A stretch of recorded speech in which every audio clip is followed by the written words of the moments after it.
인간이 된다는 것은 무엇을 의미합니까?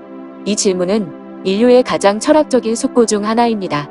행동과학자인 셰리 파터스탑 박사는 1998년 그녀의 저서 만약 인생이 게임이라며 이것들이 규칙이다 해서 인간이 된다는 것이 무엇을 의미하는지에 대한 9가지 주요 규칙을 발표했습니다. 셰리 박사는 고대 산스크리트어로 쓰여진 인도의 경전 베다스와 우파니샤드를 해석하는 과정에서 이들 규칙을 발견했습니다. 인간의 삶은 복잡하지만 셰리 박사가 찾아낸 이들 규칙에는 복잡한 것이 전혀 없으며 오히려 단순해 보입니다. 그러나 단순하다는 것이 쉬운 것을 의미하지는 않습니다. 당신 스스로 다음과 같은 9개의 규칙을 살펴보십시오. 10번째는 당신이 환생을 한다는 점을 내포하고 있습니다. 당신에게는 한 개의 육체가 주어집니다. 육체는 당신의 진정한 실체는 아닙니다. 그러나 당신에게 주어진 육체는 이번 생애 동안 당신을 대표합니다. 이것을 쉽게 이해하자면 당신의 육체는 나라는 존재의 아바타입니다. 육체의 크고 작음과 외모에 따라 당신이 그것을 좋아하든 싫어하든 이것은 전체 생애 동안 당신과 함께하게 됩니다. 당신의 육체는 값을 치르지 않고 자연적으로 주어진 것이며 일생 동안 이것을 가지고 당신의 영적인 면을 발전시켜야 합니다. 육체 또한 당신의 영적 발전과 더불어 병행할 외적인 발전 과제에 해당됩니다. 당신의 육체가 망가지면 대체할 다른 방법이 없기 때문에 육체 속에 내재된 당신이란 핵심적인 존재를 발전시키고 유지하려면 당신이 가진 육체를 항상 소중하게 다뤄야 합니다. 술과 약, 기타 육체적인 타락에 의존하는 습성은 당신의 육체를 비롯해 영과 정신으로 이루어진 당신이란 핵심 존재마저 위태롭게 하며 이번 생애의 목적 달성을 어렵게 만들 수 있습니다.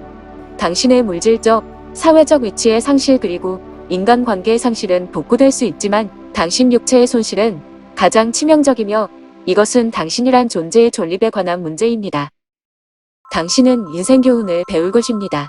인생은 끊임없이 배우는 경험의 장이며 매일 많은 것들을 배울 기회를 제공합니다. 당신은 인생이라는 자율학교의 정식 학생으로 등록되어 있습니다. 이 학교에서는 당신 스스로 스승을 찾아야 하며 스스로 과제를 만들어내고 풀어야 합니다. 당신은 인생학교에서 실수와 성취, 슬픔과 기쁨, 실패와 성공을 반복적으로 경험하며 이것들에서 배우고 자신이 변화되고 발전되어가는 모습을 깨닫게 될 것입니다.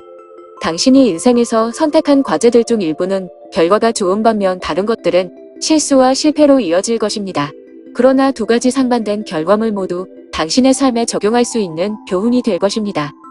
인생이란 자율학교의 특성상 당신이 가진 자유의지에 대한 조절이 절실합니다.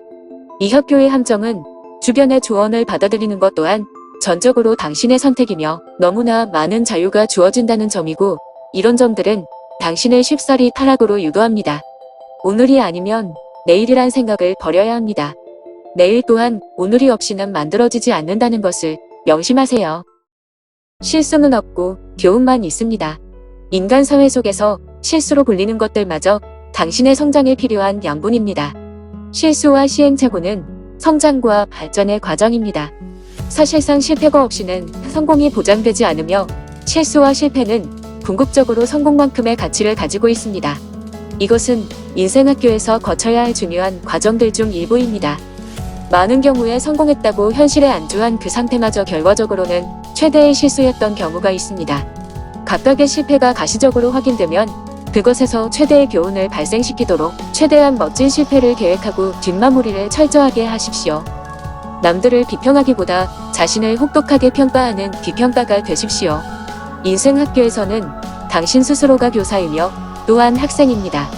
당신이 우러러보는 외인들, 성공한 사람들조차도 혹독한 시기를 겪었고 성장과 발전 과정이 순탄하지 않았습니다. 실수와 실패는 우리가 교훈을 얻는 강력하고 고통스러운 방법입니다.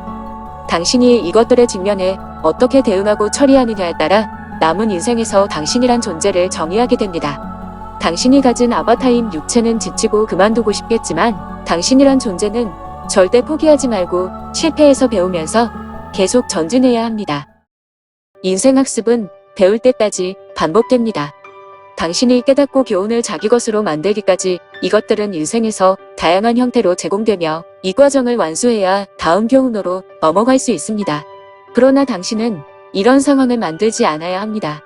짧은 인생에서 교훈은 한두 번이면 충분합니다. 교훈학습의 고통 강도는 더욱 높아집니다. 이것은 당신의 실패와 실수를 제대로 정리하지 않은 대가로 당신과 연결된 모든 인간관계와 인과관계 속에서 발생되는 반복 숙달의 심화 과정입니다.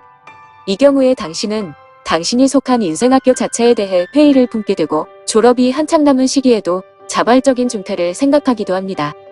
그러나 그게 최선일까요? 중퇴하기보다는 끝까지나마 남은 수업을 마저 듣고 그것을 다음 생에서 적용할 방안을 강구해야 합니다. 이번 한 번만 태어나서 겪으면 좋겠지만 유감스럽게도 우리는 다시 같은 과정을 다음 생에서 반복해야 합니다. 그리고 우리의 미래 육체는 이번 생을 기억하지는 못하겠지만 우리의 영은 다음 생에서 잠재의식과 능력으로 그것을 발현시킵니다. 현재 성공했다는 사람들이 누리는 것들도 단순히 이번 생애에서 이룬 것들이 아닌 전생에 성실했던 수업 태도에서 이어진 것이고 현생에서는 더 나은 조건에서 시작할 수 있었습니다. 당신의 인생 수업은 이번 생이 마무리되기 전에는 끝나지 않습니다. 교훈이 없는 삶의 과정은 없습니다. 우리는 살아있는 동안 항상 배워야 할 교훈이 있고 이것은 생물적인 나이와 관계가 없습니다. 당신이 나이만 많이 먹었다고 많은 것을 하는 현장 행세를 한다면 더 이상의 발전은 없습니다. 현대사회는 넘쳐나는 정보로 인해 누구든 배우려지만 있다면 손쉬운 경로를 통해서 인류 역사 그 어느 시기보다 많은 것들을 배울 수 있습니다. 예전에는 부족과 공동체의 노인들이 가장 현명하다고 여겨졌지만 이것은 더 이상 해당되지 않습니다. 나이와 깨달음은 비례하지 않으며 누구든 계속 배우고 깨닫지 않으면 어린이들에게도 뒤처지게 됩니다. 당신이 아이와 신분을 일종의 무기 또는 사회적 위치를 굳건히 하는 용도로 사용한다면 배워야 할 사람과 장소는 절대적으로 한정되고 배워야 할 교훈 또한 제한됩니다. 이것이 당신의 삶이 끝나기 전까지는 모든 것들에 대해 열린 사고방식을 유지해야 하는 이유입니다. 당신은 모든 인간사회 구성원으로부터 배우고 성장할 수 있습니다. 남들이 가진 떡이 커 보여도 내 것이 낫습니다. 남들이 가진 것들을 당신이 마침내 소유하게 돼도 만족감은 없습니다. 모든 물질적인 것에는 최상급 위에도 또 다른 최상급이 존재하게 됩니다. 부를 일구었지만 항상 당신보다 더 많은 부를 지닌 사람들이 존재합니다. 누구나 더욱 똑똑하고 매력적이며 부유해지기를 원합니다. 풍요로움을 기반으로 많은 것을 소유하고 좋아하는 곳으로 여행하기를 원합니다. 인간은 욕망이 없으면 존재의지도 없어지므로 노력이 결코 멈추지 않는 것은 놀라운 일이 아니며 자연스러운 것입니다. 하지만 우리가 물질적인 것들을 더 많이 가지고 있다고 해도 행복으로 직결되지는 않습니다. 다른 사람들이 부러워하는 시선을 느끼는 지금 당장은 마냥 행복합니다. 그리고 당신의 삶이 항상 건강하고 영원할 수 있다면 더 이상 바랄 것이 없겠지요. 그러나 아무리 화려해도 모든 꽃은 반드시 시들고 집니다. 현재 우리가 처한 물질 세계에서는 마음에 와닿지 않는 말일 수도 있습니다만 당신이 만약 최상의 건강을 유지하고 남들보다 더 많은 것을 깨달았다면 이것들이 바로 당신이 가질 수 있는 최상의 인생 성취입니다. 물질을 단순히 인생에서의 보너스로 여기고 당신 자신의 내적 발전에 힘쓰십시오. 그리고 인생이란 학교에서 졸업할 때 눈을 감으며 적어도 최소의 만족감과 성취감이 있다면 당신은 이번 생을 성공적으로 완수한 것입니다. 가장 중요한 점은 당신의 성공 뒤편에는 많은 이들의 희생과 노력이 따릅니다. 당신 혼자 이룬 것 같지만 절대 그렇지 않습니다. 그리고 지구 행성 차원에서는 당신에게 자연자원을 주기만 하고 당신이 발생시킨 생활 쓰레기, 생물학적 오물 외에는 되돌려받는 것들이 아무것도 없다는 점을 알아야 합니다. 다른 사람들은 단지 당신을 비추는 거울입니다. 당신 눈에 들어오는 다른 모든 사람들은 당신의 내부 세계를 반영합니다. 다른 사람에게 좌절감을 느끼는 것은 당신 자신에 대해 해결해야 할 부분이 있다는 것을 깨닫게 하기도 합니다. 인간 사회의 모든 면은 당신 자신에 관한 것들이기도 합니다. 당신은 때때로 저들은 왜 그럴까? 나라면 그렇게 안 했을 거라는 생각을 했습니다. 그러나 당신 또한 무의식적으로는 언제나 그들과 똑같이 될 수 있습니다. 당신이 남들에게 저거 왜 저래라는 소리를 듣지 않으려면 항상 자신의 무의식을 의식적으로 통제하고 자기 인식을 높이십시오. 타인의 감정적 혼란은 당신이 가지고 있는 상처를 치유할 수 있는 기회, 그리고 그들의 부정적인 경험은 당신에게 변화를 일으킬 수 있는 기회를 제공합니다. 인간관계를 다룰 때 주관적인 관점으로 보지 말고 당신의 입장과 바꾼다는 개념으로 믿는 그대로 받아들여 보십시오. 상대방과 공감을 시도하면서 문제의 원인이 어디에서 발생하는지 이해하려고 노력하십시오. 다른 사람을 지원하는 것은 결과적으로 현재의 자신 또는 미래의 당신 자신을 지원하는 것입니다. 당신의 삶은 당신에게 달려 있습니다. 당신의 만족 여부와는 별개로 당신은 인생 여정에 필요한 도구인 육체를 가지고 있으며 생각할 수 있는 뇌를 보유하고 있습니다. 이것들을 사용하여 수행할 인생 여정의 모든 과정은 사용자인 당신에게 달려 있습니다. 우리는 인터넷을 통해 방대한 양의 지식에 즉시 접근할 수 있습니다. 단순 손가락 터치로 원하는 거의 모든 것을 알게 되고 배울 수 있습니다. 당장 눈앞은 생계에 급급하지만 실상은 선택의 폭이 광범위하며 기회는 무한합니다.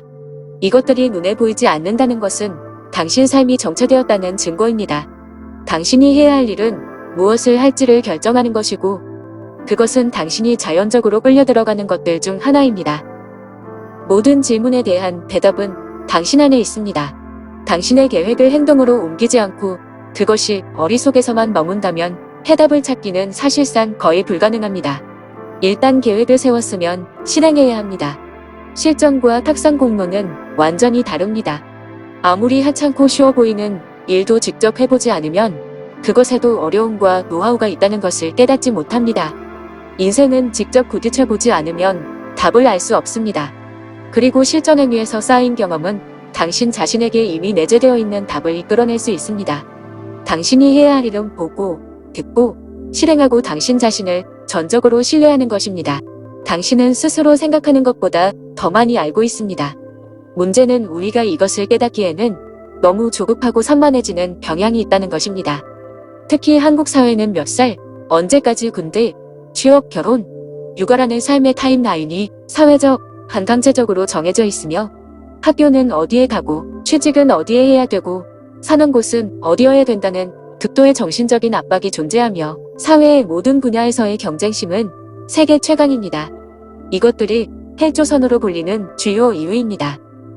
이런 환경에서는 자신에게 내재된 답을 찾기가 거의 불가능해지고 인생학교 중퇴 또는 자퇴라는 수많은 부정적인 결과가 발생하고 있습니다. 이런 악조건에서도 당신 자신의 답을 찾는 가장 좋은 방법은 혼자 있는 시간을 최대한 많이 가지는 것입니다. 그리고 천천히 당신의 머릿속에서 발생하는 생각을 들어보십시오. 당신의 주관적이고 개인적인 판단이 가라앉을 때까지 같은 것들을 반복적으로 들여다보고 참을성 있게 기다리십시오. 타인의 개입과 당신 자신의 주관이 사라지면서 진정한 답이 드러나게 됩니다. 당신은 태어날 때 이 모든 규칙을 잊어버릴 것입니다. 당신은 본질적으로 영적인 존재입니다. 그러나 물리적 세계로 육화하는 동안 9가지 규칙을 모두 잊어버렸습니다. 그리고 다음 생에서 다시 태어날 때도 잊게 됩니다. 그러나 다시 태어나더라도 지금처럼 모든 수단을 동원해 9개의 규칙을 숙지하면서 항상 자신의 삶을 돌아보는 계기를 만드시기를 바랍니다.